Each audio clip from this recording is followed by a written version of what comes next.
আপনারা যারা নিজেদের মূল্যবান সময় ব্যয় করে এখানে এসে বসেছেন, কিন্তু কেন এসেছেন? কে বলতে পারবেন দেখি? হাত তোলেন। হ্যাঁ, দাঁড়ান, চশমালা ভাই দাঁড়ান। হ্যাঁ, কি জন্য আসছেন?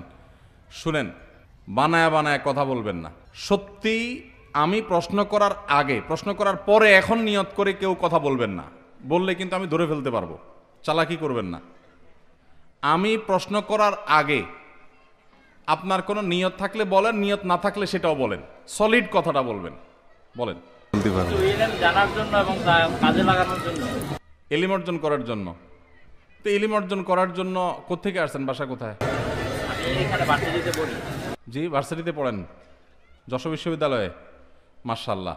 ইলম অর্জনের জন্য এই মাহফিলে আসা ছাড়া গত এক মাসে আর কি কি কাজ করছেন আপনি বলেন? কোরআন পাঠ করছি আপনার। মাশাআল্লাহ, কোরআন বুঝে বুঝে পড়েছেন। আসন্না ফাউন্ডেশনের যে কোরআন আয়োজন, ওটাতে কোরআন কম্পিটিশন, ওটাতে শরিক হয়েছেন। মাশাআল্লাহ, তাহলে বোঝা গেছে আপনি সত্যিই তালেব ইলম। মাশাআল্লাহ, কারণ আপনি কোরআন কম্পিটিশন অংশগ্রহণ করেছেন, কোরআনের অর্থ তাফসির বোঝার জন্য কোর্স করেছেন, তার মানে আপনি আসলেই তালেব ইলম। মাশাআল্লাহ, জাযাকাল্লাহ খাইর। বসেন। আর এদিকে থেকে কাউকে দেখতে চাই। হ্যাঁ, দাঁড়ান। ওয়ালাইকুম আসসালাম। কি করেন আপনি? আমি একজন শিক্ষার্থী। শিক্ষার্থী। কোথায় পড়ালেখা করেন? আমি চুরুনডেরি মাধ্যমিক বিদ্যালয়ে পড়াশোনা করি। মাশাআল্লাহ, আপনি কেন আসছেন মাহফিলে? সত্যি সত্যি এবং সলিড কথাটা বলবেন। স্যার, আপনার কাছে একটা কথা জানাইতে আসছি। আমার কাছ থেকে কথা জানার জন্য আসছেন? আপনাকে একটা কথা জানাইতে আসছে। আমার জানাইতে আসছেন, এই চান্সে বলতে চাচ্ছেন। আপনি কিভাবে বুঝলেন যে এই চান্স আপনি পাবেন? আমি কি বলতেছি, আপনি যে চান্স পাবেন এটা কিভাবে জানছেন? মানে আজকে হুজুর প্রশ্ন উত্তর পর্ব ছিল। প্রশ্ন লিখে দিছেন, তাইলে তো কাহিনী শেষ, তাইলে আর কথা বলা যাবে না। প্রশ্ন লিখে দিলে আপনার দায়িত্ব শেষ। এবার আপনি বসেন। তাইলে ভাইয়ের উদ্দেশ্য বোঝা গেল, উনি একটা প্রশ্নের উত্তর জানার জন্য আনছেন। সে প্রশ্নটা লেখা দিয়েছেন, উদ্দেশ্য পরিষ্কার, এবং উনি উত্তর সঠিক দিয়েছেন। ধন্যবাদ আপনাকে, সত্য কথা বলেছেন। বলেন, আর কার কি মতলব আছে? হ্যাঁ, ওই ভাই একটু হাত তোল, দাঁড়ান। হ্যাঁ, ওয়ালাইকুম আসসালাম। মাদ্রাসার ছাত্র আপনি? হ্যাঁ, মাদ্রাসার শিক্ষক। জি, বলেন, কি আপনি কি জন্য আসছেন?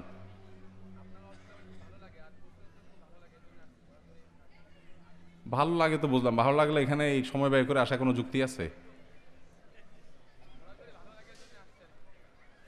ভালো লাগে সেজন্য আসছেন, বুঝলাম না। তো এখন আপনি এই যে 1 ঘন্টা ধরে বসে থাকবেন, কেন বসে থাকবেন? ওয়াজ শোনার জন্য। কেন ওয়াজ শোনার কি এমন দরকার? তো সেটা তো ইউটিউবেও শোনা যায়। জি, আচ্ছা, বসেন। আর এদিকে এদিকে 1-2 জন বাস। হ্যাঁ, ওই যে কান্টবিওয়ালা ভাই, দাঁড়ান, হাত তুলুন। হ্যাঁ, ও কথা বলতে না পারলে লাভ হবে কি? তাহলে বসেন, বসেন, আপনি বসেন। উনি আন্দাজে হাত তুলছে। হ্যাঁ, ও হুইল চেয়ার। হ্যাঁ, আপনি বলেন, আপনি বলেন।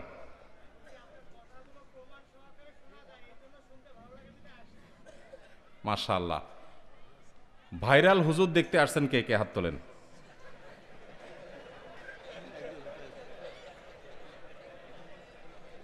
ব্যাপার কি এত কম হাত?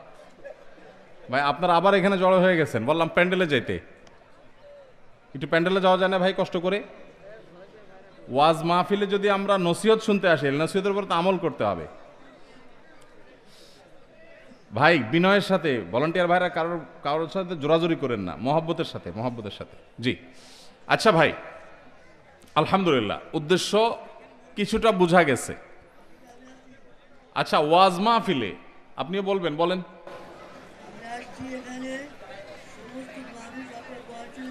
হোক, পরিষ্কার হোক, ওলামায়ে দ্বীন হোক,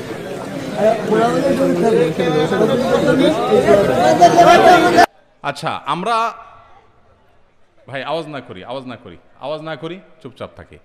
জি ভাই, আমাদের শুরুতে আগে উদ্দেশ্য ঠিক করতে হবে, কেন আসছি। ওয়াজ মাহফিলের বিপুল পরিমাণ লোক সমাগম হয়, তারপরও এই ফিল্ডে দাওয়াতি কাজ আমি সংকোচন করে আসছি। কেন? এর একটা কারণ এটা আমাদের কালচার এবং সংস্কৃতির অংশ, এর প্রয়োজন আছে।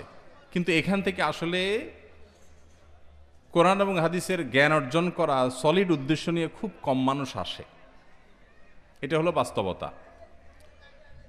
এই যে আমার আগে হযরত মাওলানা হাফেজ জাহিদুল ইসলাম সাহেব আলাপ করছিলেন, আপনারা সবাই তখন বিশৃঙ্খলা করছিলেন, এটা আপনাদের আবেগের কারণে। কিন্তু এই যে আবেগ, এই আবেগটা যদি ইসলামী শিষ্টাচার এবং আদবের গণ্ডি ছাড়িয়ে চলে যায়, তাহলে এই আবেগের কোনো মূল্য নাই, বরং এটার কারণে আল্লাহর রেজামন্দির পরিবর্তে আল্লাহর অসন্তুষ্টির কারণ হতে পারে। আমরা এটুকু পর্যন্ত লক্ষ্য করছি না। একটা মাদ্রাসা সারা বছর শেষে একটা মাহফিল করে, এই মাহফিলে মাদ্রাসার বার্ষিক আয় ব্যয়ের হিসাবটা শোনায়। এটুকু পর্যন্ত শোনার যদি ধৈর্য না থাকে, তাহলে ওয়াজ মাহফিল থেকে কি শিখবেন? এ ভাই উঠছেন কেন উনি? আর একবারও যেন উঠতে আপনারা না দেখি। ওনারা বান্ধেন তো নিচে পায়ের সাথে। আপনি আর উঠেন না ভাই, আপনি বেশি উঠতেছেন। বসে যান, বসে যান ভাই। বানতে সত্যি সত্যি বলেন, মজা করছি, আপনি রাগ করেন না আবার। জি হ্যাঁ, আরে সর্বনাশ। জি ঠিক আছে, তাহলে উনি তো ভলান্টিয়ার, উনি উঠবে তো ঠিক আছে, কিন্তু ডিস্টার্ব করবেন না মানুষের। মাশাআল্লাহ, এই তো পিনপতন নীরব, কত সুন্দর পরিবেশ, মাশাআল্লাহ, কথা বলার মতো পরিবেশ হয়ে গেছে, মাশাআল্লাহ। কিন্তু ভাই, একটা মাদ্রাসার মাহফিল, মাদ্রাসার বাচ্চাদের জন্য, আমি তো হাফেজ জাহিদুল ইসলাম ভাই, আমরা একই সাথে পড়াশোনা করেছি, আমার সহপাঠী। কোন কোন পরীক্ষা ভাই রোল নম্বর 1 হইতো, আমার 2 হইতো, এরকম কম্পিটিশন হইতো। একজন ভালো আলেম, এলাকার কৃতি সন্তান। তো ভাইয়ের সাথে করা ওয়াদা ছিল, হজের সফরে বা আগে কখনো ওয়াদা করেছি, কত আগে ওয়াদা করেছি আমার মনেও নাই, ওই ওয়াদা রক্ষা করার জন্য আমি আসছি। এছাড়া গতানুগতিক মাহফিলের ফিল্ডে আপনারা জানেন আমার যাওয়া হয় না, ঢাকাতেই মাহফিল করা হয় না, বড় বড় মাদ্রাসাগুলোতেই যাওয়া হয় না, সুযোগ হয় না। যেহেতু ভাইয়ের সাথে জোবান দিয়ে ফেলছি, এই ওয়াদা রক্ষার মাহফিল আরও আছে কয়েকটা, 2-3টা মাহফিল আছে সারা বছর, বাস এই 2-4টা মাহফিল সব কখনো কারোর সাথে ওয়াদা করে ফেলছি, সেটা পুরা করতেছি। এর বাইরে কোনো নতুন মাহফিল আমরা একান্ত নিরুপায় না হলে নিচ্ছি না, নেই না। তো আমি যেটা বলছিলাম যে মাদ্রাসার আয় ব্যয়ের হিসাবটুকু পর্যন্ত শোনার ধৈর্য যদি আপনাদের না থাকে, তাহলে আদ্দিনের মাহফিলে আমি যে সূরা হুজরাত এর উপরে কথা বলেছিলাম, আল্লাহ সুবহানাহু ওয়া তাআলা যে আমাদের আদব, লেহাজ, শিষ্টাচার শিখাইছেন সূরা হুজরাতে, লা তুকাদ্দিমু বাইনা ইয়াদাইল্লাহি ওয়া রাসূলিহি, আল্লাহ এবং তার রাসূলের সামনে আগ বেড়ে কোনো কিছু করতে আল্লাহ নিষেধ করেছেন।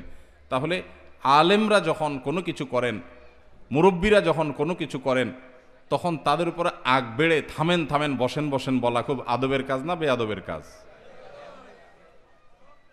তাহলে কাজটা কি ভালো হয়েছে না খারাপ হয়েছে? তবে আপনাদেরকে একচেটিয়া দোষ দেব না আমি। এই মাহফিলে আলহামদুলিল্লাহ সেরকম কিছু হয় না। বহু মাহফিলে আছে বক্তারে বসায় রাখা রাজনৈতিক নেতারা তাদের খিস্তি খেউ আওড়ায়, সেগুলো বিরক্তির কারণ হয়। সেগুলো হইচই করে পাবলিক বসায় দেয়, সেটা উচিত কাজ করে। রাজনীতি অন্য জায়গায় করার জায়গা নাই। মাহফিল আয়সা লম্বা একটা টুপি মাথায় দিয়ে আয়সা আসসালামু আলাইকুম, এই রাজনীতি আপনারা দেখছেন না দেখেন নাই? তো এই রাজনীতির নামে, ধর্মের নামে লেবাস লাগায় আয়সা রাজনীতির নাটক করা, এগুলো ওয়াজ মাহফিলে অনেক সময় বিরক্তির কারণ হয় মানুষের। সেটার জন্য হইচই করলে সেটা ঠিক ছিল, কিন্তু ওলামা একরাম কথা বলতেছেন যে মাদ্রাসার বাচ্চাদের আয়োজনে মাহফিল, সে বাচ্চাদের হিসাব নিকাশ দেয়া হচ্ছে, এই টাইমটাকু পর্যন্ত আমার যদি ধৈর্য না কুলায়, তাহলে মাহফিল থেকে কি শিখলাম? তাহলে এখন থেকে শেখার নিয়তে শুনবো তো ইনশাআল্লাহ, আমলের নিয়তে শুনবো তো ইনশাআল্লাহ। আপনারা কি মনে কষ্ট পাইছেন আবার? জাযাকুমুল্লাহ খায়ের। আদব অনেক গুরুত্বপূর্ণ বিষয় ভাই, অনেক গুরুত্বপূর্ণ বিষয়।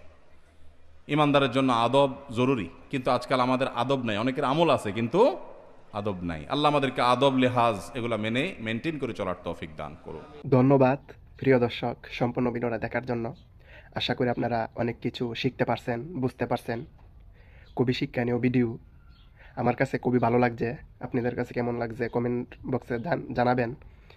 ভালো লাগলে অবশ্যই একটা লাইক করবেন, পাশাপাশি সাবস্ক্রাইব করে সাথে থাকবেন।